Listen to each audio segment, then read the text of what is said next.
Welcome to The Inner Voice. This is a new series where we have discussions and interviews with big and experienced people. So today, I, Taha Kazmi, and here Mazahir Roshanali will be representing the Inner Voice team to interview a very experienced man. So stay with us till the end of this video. So here we have Mr. Sajjad Ali Roshanali. He has worked in a business company as a secretary and he's an experienced principal. We are very pleased to have you here and thank you for accepting our request to come here today and join us. So please introduce yourself briefly for us. Assalamu alaikum wa rahmatullah. First of all, thank you so much for inviting me to this show, although it's my first experience. My name is Sajjad Ali. I work as an administration in one of a big company that manufactures as well as do general commerce. And I do administration works, secretarial works, banking type of works, as well as part-time I work in an Islamic education institution, sort of as a headmaster. Wow. Nice to have you here with us. Thank you. Okay, so our first question would be, although you've not worked as a businessman, but you've worked in a business company, what advice will you give to youngsters who want to be businessman or businesswoman? I would say, first of all, you must understand that the most important criteria in business is having education, knowledge about business. And what are the different type of factors of businesses, what type of different education required in the businesses. So first of all, I would say yes, if you want to become a businessman, you want to do businesses, it's a good thing to do, but do your studies, finish your universities, learn from schools about businesses, economics, accountancy, all that, and then you try to jump into the business fields, the practical fields, because it's not necessarily everything that you learn in schools as theory, it's going to be the same as practical in business field.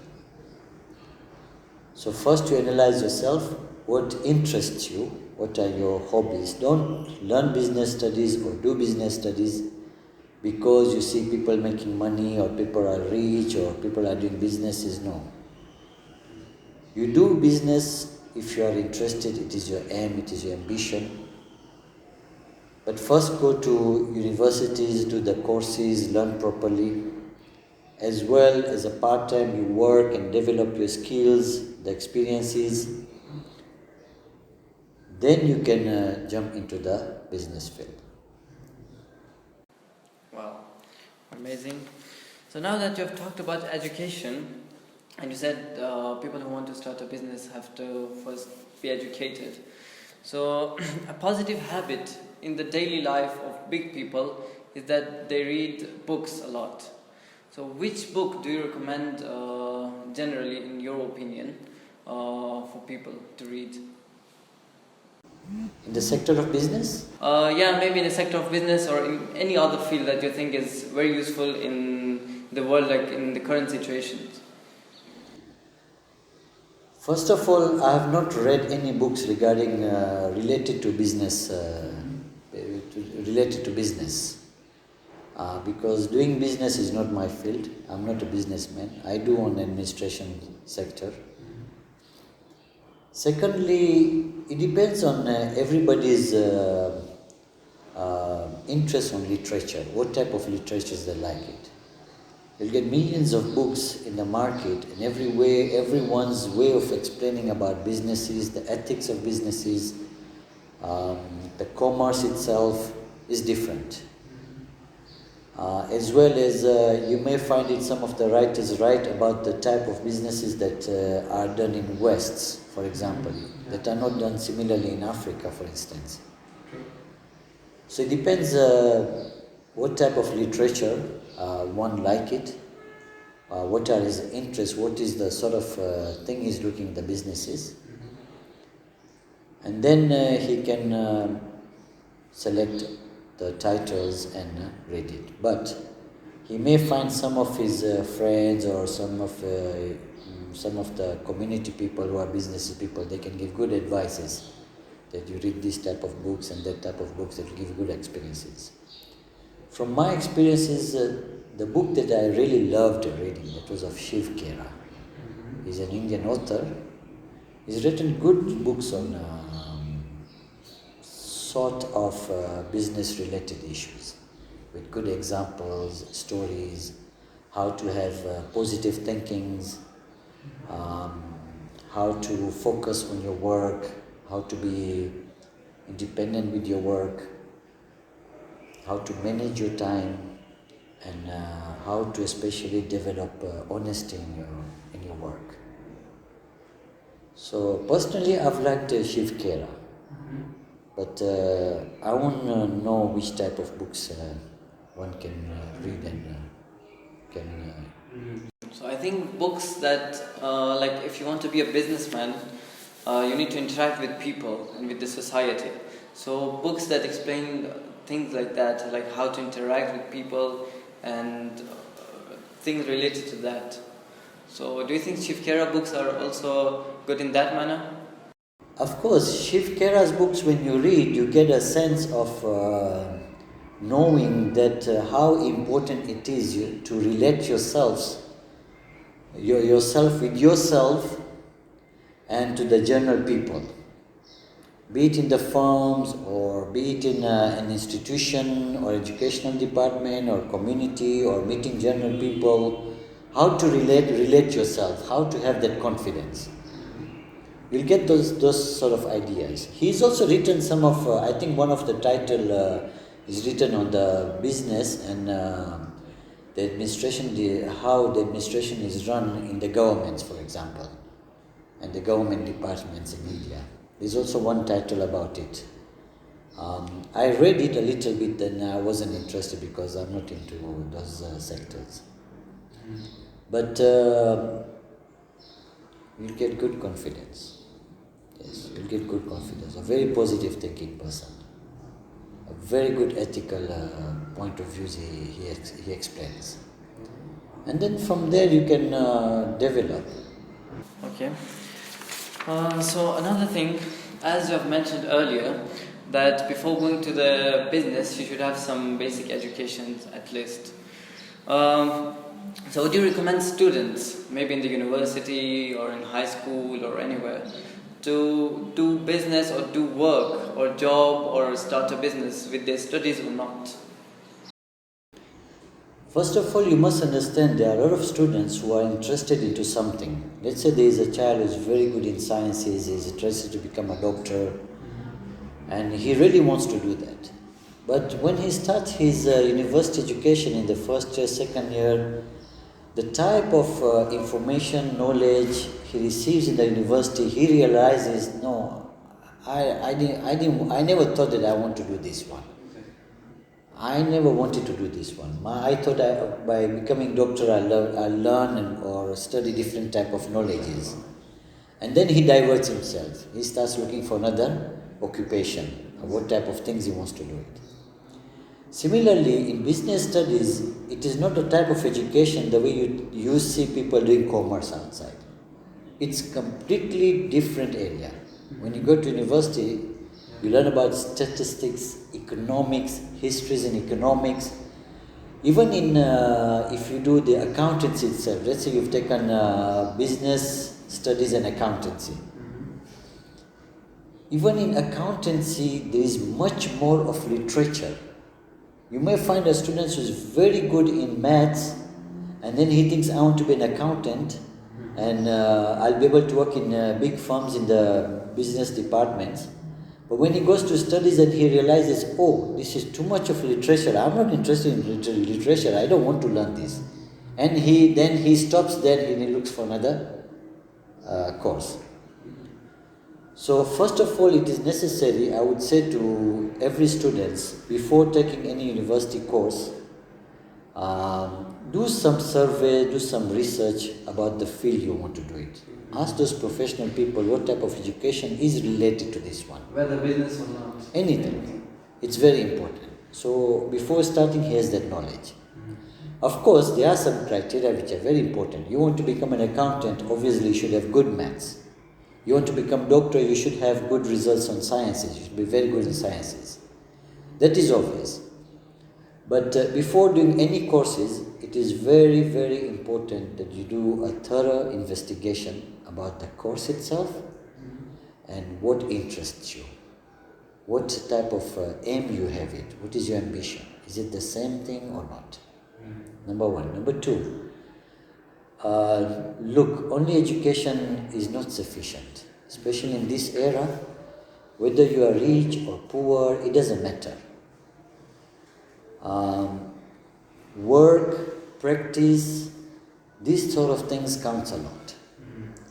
So for example, I have student A, student B. Student A is very rich, so he doesn't focus on work, he just wants to study, he wants to finish his university 3 years course, and then he wants to do masters 1 year, and then he'll think about working or do business or working in a firm, etc. It's a good thing because he's rich, but you can imagine he'll start gaining experiences after 4 or 5 years when he finishes studies. While there's another boy who's studying similarly 6 hours or 8 hours a day, and he reserves 1 or 2 hours to do revision every night or early morning. But at the same time, let's suppose he's working in farms or different fields of work. Let's say there is a child who is doing business studies and accountancy.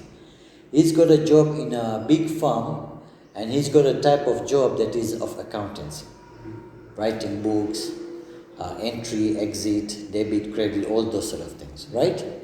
Because obviously when he wants to do accountancy, he will do it in the A level as well. So in the A level, he will learn the basic accountancy. So he has that sort of ideas.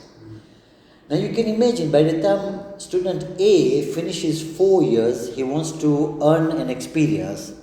By that time, this student B, he's already finished his course as well as he's an expert in that field. You see the difference? It makes a lot of difference. Yeah.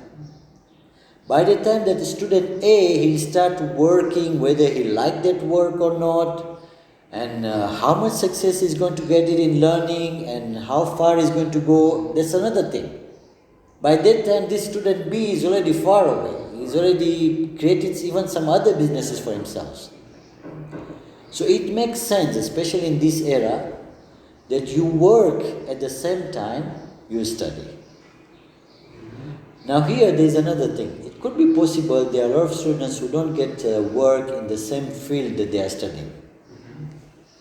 So it's okay. It's counted as good experiences because after all, when you work in businesses, a lot of things are the same sacrifices. Going to work punctually, managing all the work, using the ethics in work, marketing, all those things are quite similar to many places. Yeah?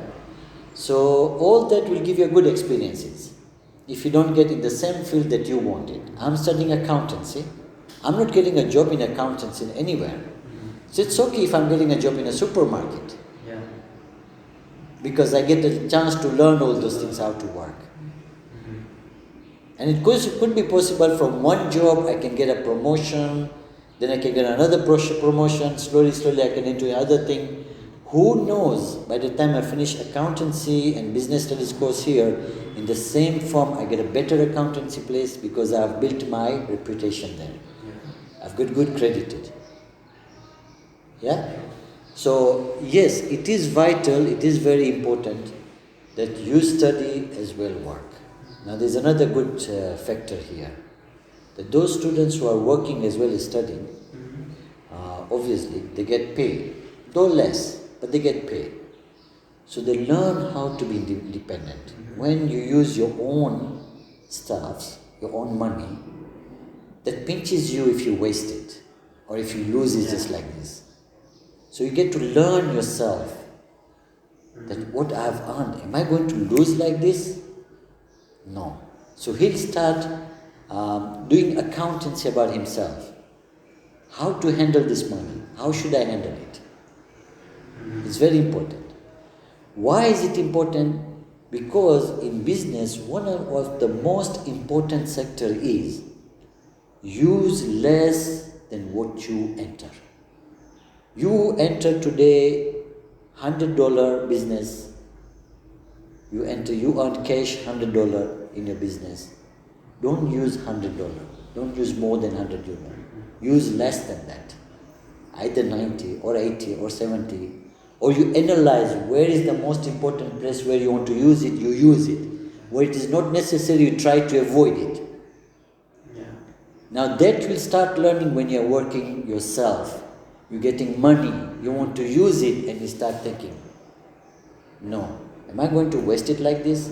That's how it develops your ethics in controlling money and in handling your accounts. So it is a vital point that every student should work.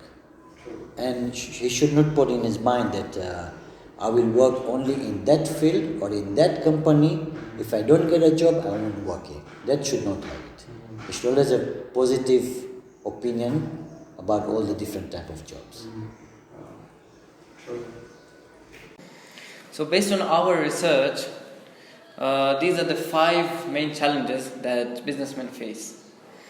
We start with the first one: cash flow management, choosing what to sell, hiring employees, marketing strategies, and time management. So as a person who has worked in a business company or in a business field, although you're not a businessman, how many of these do you think businessmen face or business companies face? I think once in a life or many occasions in his life, every businessman faces these type of challenges. I strongly believe in that one. There may be a businessman for the first few years or next few years he's going very well, he's not facing these challenges. But there are some other times he faces one of these challenges. So I think everyone faces these challenges, either earlier or later.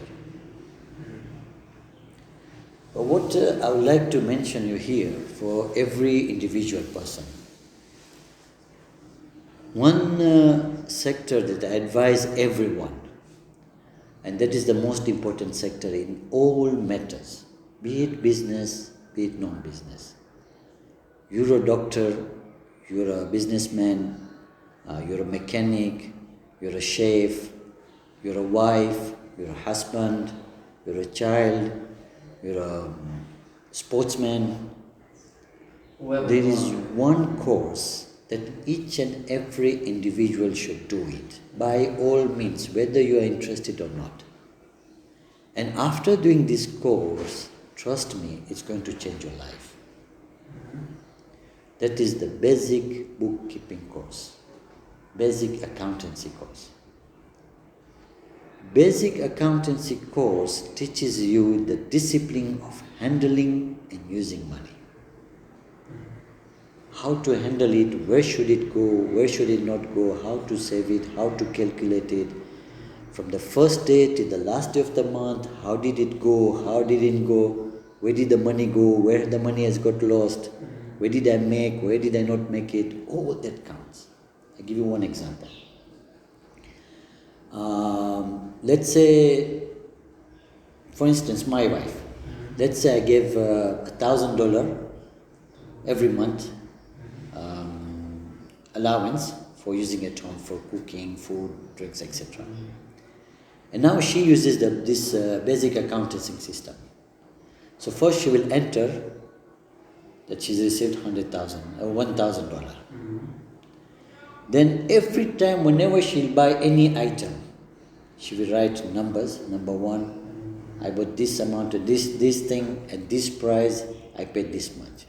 So that minus this, I'm left with this amount of money. She knows it.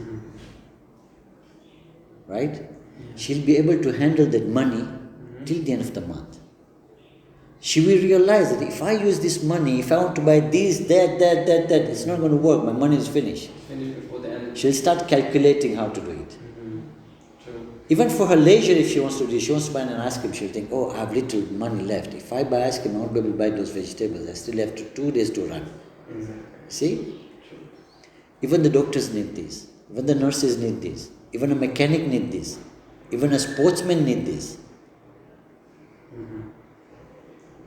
Even the servant who works in your house need this.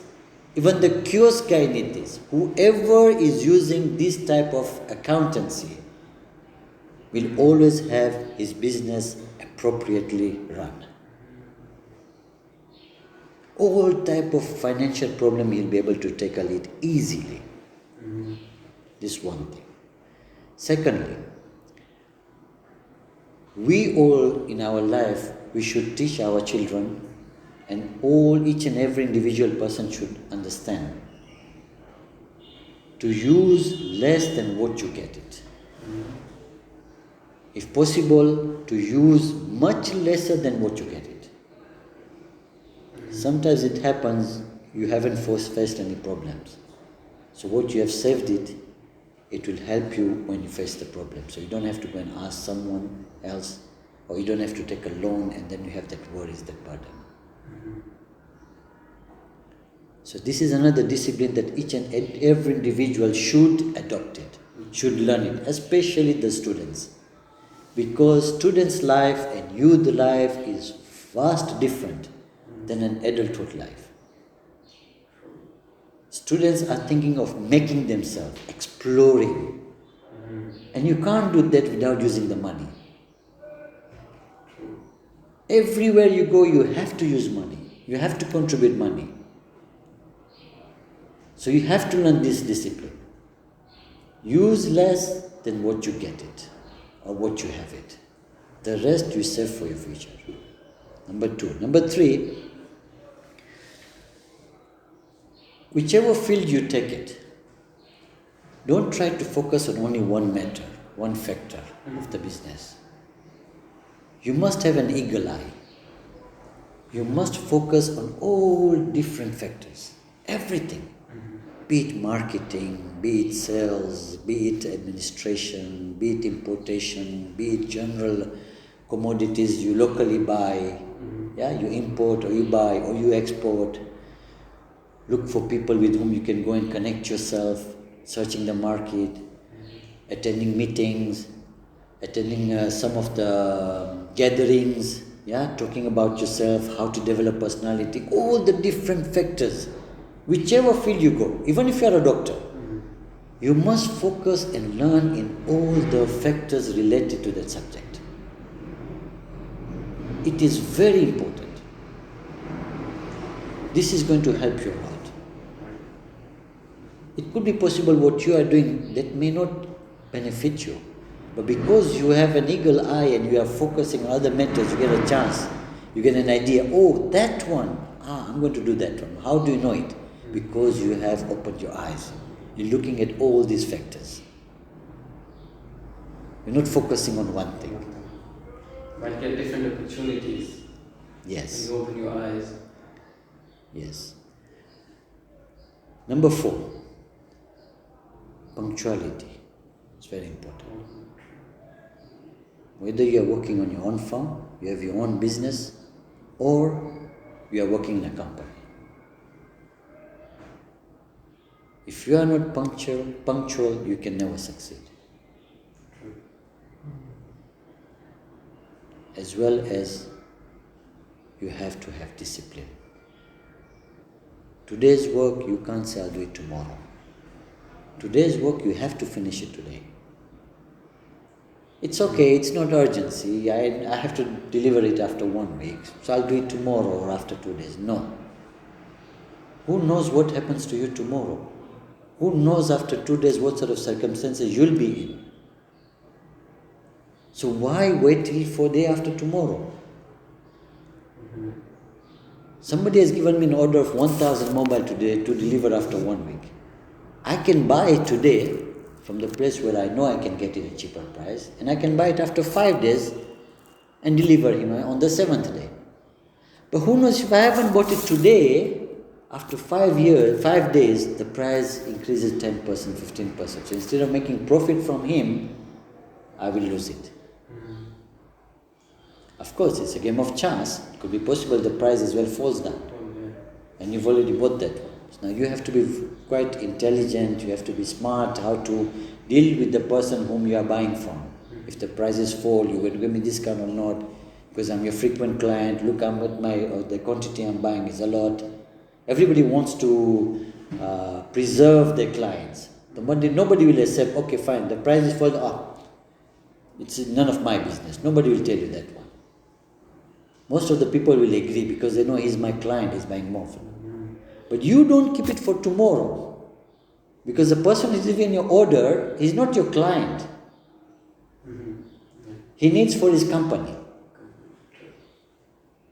So what will happen then? If you haven't done today's work today, you have let it off to do it after 2 days or after 5 days, what happens? Instead of gaining, you lose it. When you lose it, you also lose your reputation. You also lose your dignity in front of your boss, your manager. In the company, your reputation is mentioned. That you did this type of business and this is the loss the company has faced it. So it is vital. Today's work, you have to do it today. And finally, the most important thing that I have learned it, and since I have started to apply it, believe me, I have gone far, far ahead. That is, what is written speaks. What is verbal has no value. What is written speaks. What is verbal has no value. You should have a diary, for instance. I have a diary. What job do I have to do tomorrow? There are certain jobs I have to do after 15 days. So I look at the date, I go open the diary, on that date I write, this date I have to do this work, this work, this work. So every single day when I reach in the office, I open, first of all I open the diary. What are the works I have to do today? So I look at those old works. Sometimes I get new commitments, so I just write it, continue writing it. It could be possible. If I haven't written it, I'd forget it. What if I have an emergency and I forget it? See the lapses? So everything is written there. After writing, I look into these things carefully and I choose what are the most priorities I do first. What are the heavy loads of work I do first? Because when I finish that one, I know the easiest one I'll be able to do like this. You won't believe before I started writing these things, sometimes it used to take me 8 hours to finish the work. And sometimes I used to finish the next day. Since I learnt this one, trust me, sometimes in 1.5 hours I finish all my 12 different types of work and I'm sitting idle because of this discipline. Within 1.5 hours, sometimes I have more than half a day I'm just sitting idle. Why? Because I followed this discipline. And sometimes it happens, tomorrow's job, I look at it and I can do it today. I can finish this type of tasks. Yeah. For example, preparing license, I have to prepare it tomorrow and then go and deposit at the bank. Why not do it today? Taking out the cost of this commodity, I can do it tomorrow. I have to do it tomorrow, but I know what are the values. Why not calculate now and do it? You see, tomorrow's work, I have done it today. I have made my tomorrow's task easier by doing today. Why? Because I follow the discipline of writing each and everything. That is the main criteria in administration. If your administration is good, if your accountancy is good, you have got high chances to succeed. And I believe you will hardly have any tense, any pressure. I believe you'll hardly have it. It's going to be very easier for you. Now, regarding the happiness, it depends what do you mean by happy. For some people, happiness is money. For some people, happiness is traveling. For some people, happiness is having many kids. For some people, having happiness means having So many businesses, big businesses. For some people, happiness and pride is earning a name in the community or in the country. It depends what do you mean by happiness.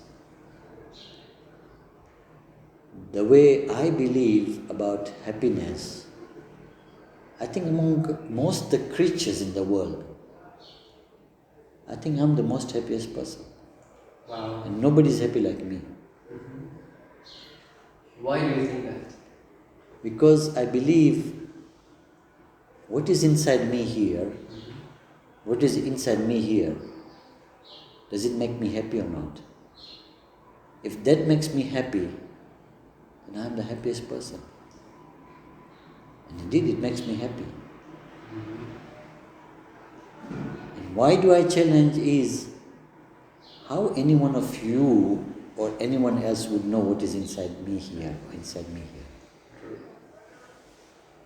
So I think I'm the most blessed, most happiest person. True. That's perfect, and thank you for joining us today. And at the end, we have a diary here for the inner voice, and we would like you to write a quote for us or an advice and sign under it.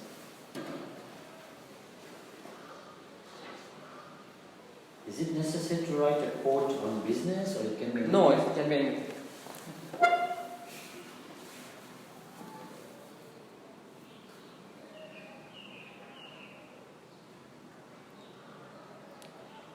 Please speak it loudly after you're done.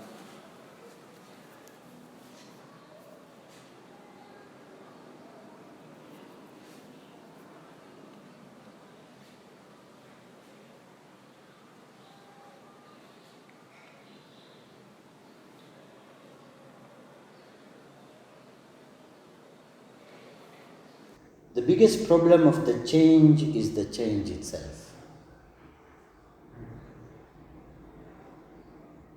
Most of the time it's the change that takes you up, takes you high. Most of the time. But you don't go high because of the change. You don't want to change. You don't want to do business the way everybody does it. You want to do it in a different way. That's a change. Maybe your way is better. It will take you very far. But that's a change. So the biggest problem of the change is the change itself. The one who doesn't want to change, or is not accepting to change, It's a very deep word. Thank you. Thank you for writing this.